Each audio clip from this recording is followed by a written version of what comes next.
It's like one of those movies where the kid has nightmares about like zombies or something, and then finally the dream is real. That's what this feels like.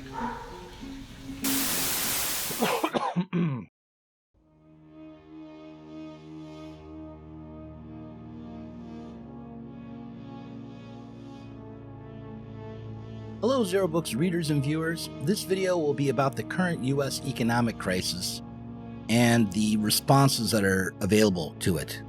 We'll consider Milton Friedman's neoliberal approach to economic crisis, the social democratic Keynesian response, and we'll think about Marxism. Along the way, I'll take an excerpt from William Briggs' Removing the Stalin Stain, because that's such an incredibly popular book. So popular with the Zoomers, and I know that I have to mention it often, as we try to nail down the difference between managing capitalist contradictions and transcending capitalism. According to Briggs, capitalism has, from the beginning, been enmeshed in irresolvable contradictions. In the next couple of videos, I'll attempt to explore one of those contradictions, or antinomies, namely the split between production for use and production for exchange. I'll try to briefly explain how capitalism expresses this contradiction through the creation of a specific kind of capitalist value, and consider how this capitalist value can help us understand the economic crisis that's been triggered by the COVID-19 outbreak. But before we examine the solutions or the Marxism, we should consider just what the problem actually is. While it's true that the quarantine efforts have shut down huge swaths of the U.S. economy, the current economic crisis is not the result of global shortages or of the destruction of real physical wealth, although there may be real shortages of wealth in our future. At the moment, farms are still producing food, the factories are still producing necessary equipment and goods, and while many shops are closed, the distribution channels for essential supplies and even luxury goods are mostly intact, despite some runs on toilet paper and, more recently, meat. This doesn't mean that people are getting what they need, but rather that the economic problems we're facing are not due to halting the production of essential goods. Or any goods, really. Not yet. We've built a very complicated world for ourselves, one that isn't straightforward. Why else would we start destroying our food supply when we're facing a global pandemic? We're either crazy or caught up in some very elaborate game, or both. This is not a country that was built for this. It was not built to be shut down. America will again and soon be open for business, very soon. While there are many calls to reopen the economy, reopen the shops, bars, and restaurants, to lift the restrictions imposed on consumption and work due to social distancing rules, what these calls aren't contending with is the damage already done and the fragility of the moment. Even if a vaccine was to be available tomorrow, even if the virus were to magically disappear, we would still be facing a massive recession, if not a depression. Now, as countries implement needed containment measures to control the pandemic, the world has been put in a great lockdown. The magnitude and speed of collapse in activity that has followed is unlike anything experienced in our lifetimes. So now, under the assumption that the pandemic and required containment peaks in the second quarter in most countries in the world, and then recedes in the second half of this year, we are projecting global growth in 2020 to fall to minus 3%. Now, this is a downgrade of 6.3 percentage points from January 2020, a major revision over a very short period of time. The prediction from the IMF is, despite appearances to the contrary, optimistic. According to the Marxist economist Michael Roberts, the global economy was facing the worst collapse since the Second World War as coronavirus began to strike in March. And, Roberts reports, the Bank for International Settlements has warned that disjointed national efforts to contain the COVID-19 virus outbreak could lead to a second wave of cases that would leave U.S. GDP close to 12% below its pre-virus level by the end of 2020. Roberts notes that this would be way worse than the Great Recession of 2008-2009. And I'll leave a link to his blog post entitled The Post-Pandemic Slump in the description for this video.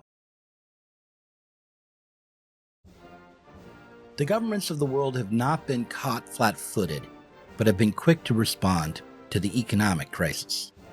The U.S. federal government has already committed trillions, just how many trillions is unclear, to corporate bailouts, small businesses, and even to direct payments to everyday people in an effort to blunt the immediate effect of the crisis. But in order to predict how successful these efforts will be, we have to understand a bit of the theory behind the spending. Since the late 1970s, the world has been embracing what's known as neoliberalism, and over the years the term has taken up many different definitions and concepts. Right-wingers like Steve Bannon and leftists like David Harvey both envision it as a political project that has done intentional damage and harm to regular Americans or working-class people, while others think of neoliberalism as an economic policy aimed at liberating the market from politics and the state. Both perspectives are somewhat true.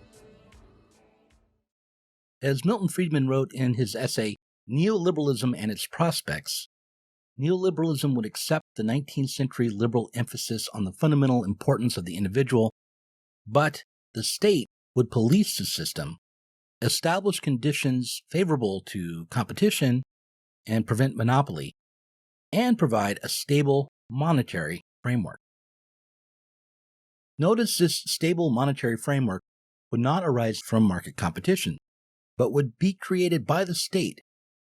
In fact, while there are many differences between modern neo-Keynesianism, that is, leftists of the let's return to the New Deal variety, and neoliberals like Friedman, there is a point of agreement which shouldn't be overlooked.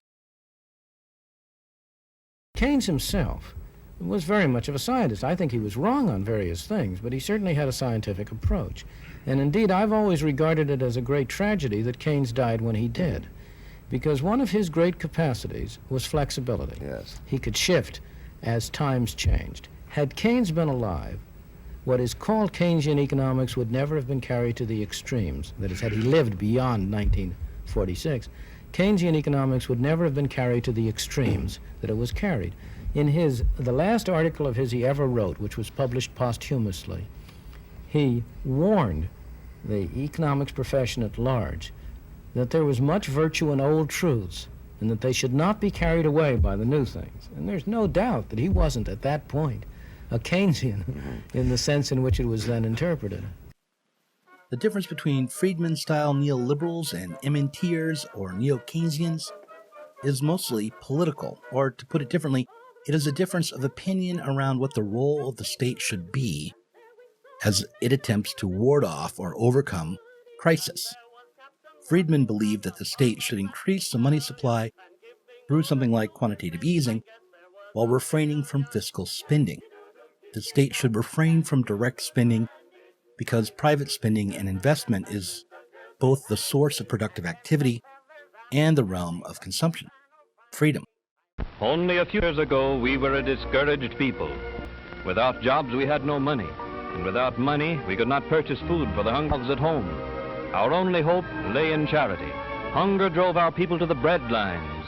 Anxiously, we waited for some sign of better days. Then came the federal government's work program.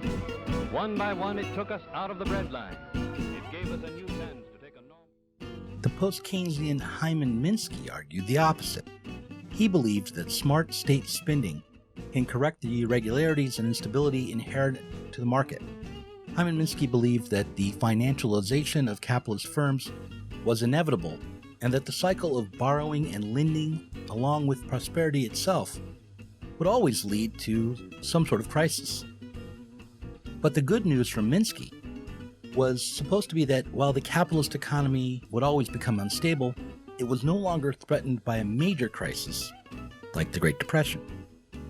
As Mike Beggs pointed out in his 2018 essay, The Minsky Millennium, the great post-Keynesian believed that we traded out crisis for perpetual instability. Instead of a financial crisis and deep depression being separated by decades, threats of crisis and deep depression occur every few years. Instead of realized deep depression, we just have chronic inflation. Hyman Minsky's approach to overcoming capitalism's tendency for crisis is similar to the current international effort to cope with the COVID-19 outbreak.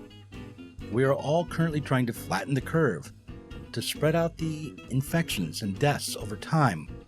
In the same way, Minsky thought that with state intervention, we could temporarily overcome various financial disruptions and reset our course to prosperity, which would inevitably bring on another crisis a little bit later on.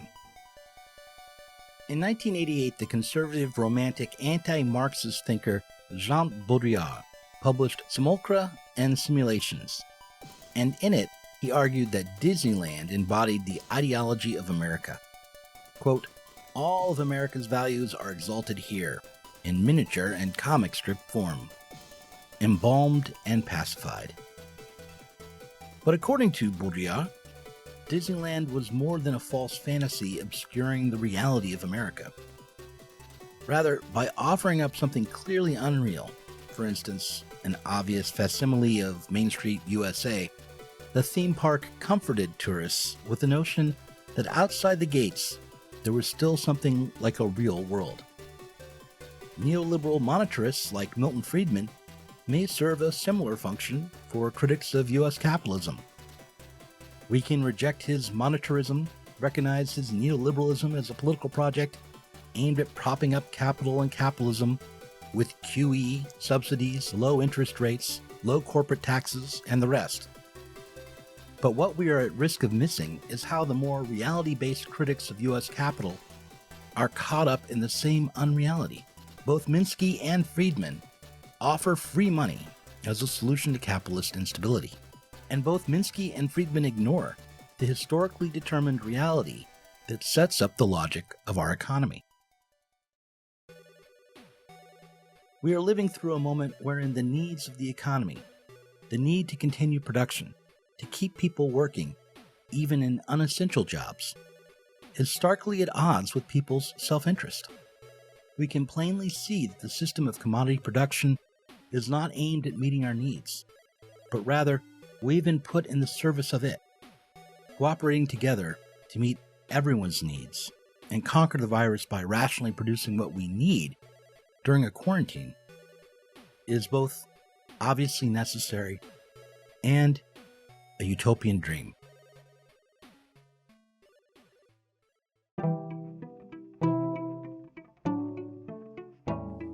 Thanks for watching this Zer0 Books video. If you enjoyed it, subscribe to this channel and click on the notifications bell so that you'll be alerted whenever we release a new video. You should also consider supporting us on Patreon. Our patrons get access to our Inside Zer0 Books podcast every week and can get access to the Zer0 Books book club and help us to continue making online content from the left.